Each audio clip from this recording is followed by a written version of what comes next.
A new invention could revolutionize solar energy, and the scientist who created it is a 12-year-old in Beaverton. Don't you love this story? K2 Susan Harding joins us now. It just seems hard to imagine a 7th grader could make this kind of just really incredible breakthrough. Steve, it really is hard to believe until you meet him. You sit down, you talk with him for a while. William Yon, maybe only 12 years old, but he's already studied nuclear fusion and nanotechnology, and now he's on his way to solving the energy crisis.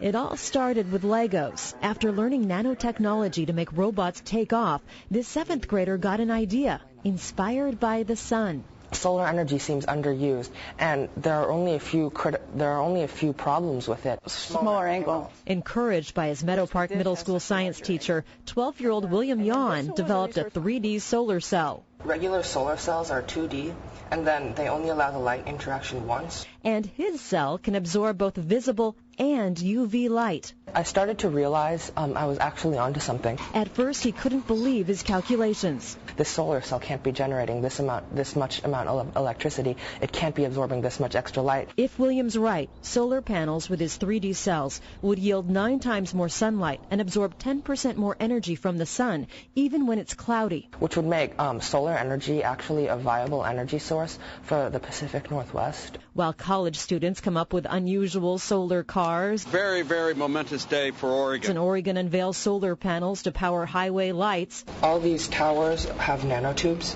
This 7th grader is thinking global. It'll have a really positive impact on society and the environment. His next step, get a manufacturer and market it, but he will submit the idea before his age. And then they look at it and it's like, wow, who are you? And then I'm like, oh, I'm in middle school. And for William's own future, the sky is truly the limit as he promises to take on another challenge. Like finding a cure for cancer or fixing global warming or the energy crisis or something.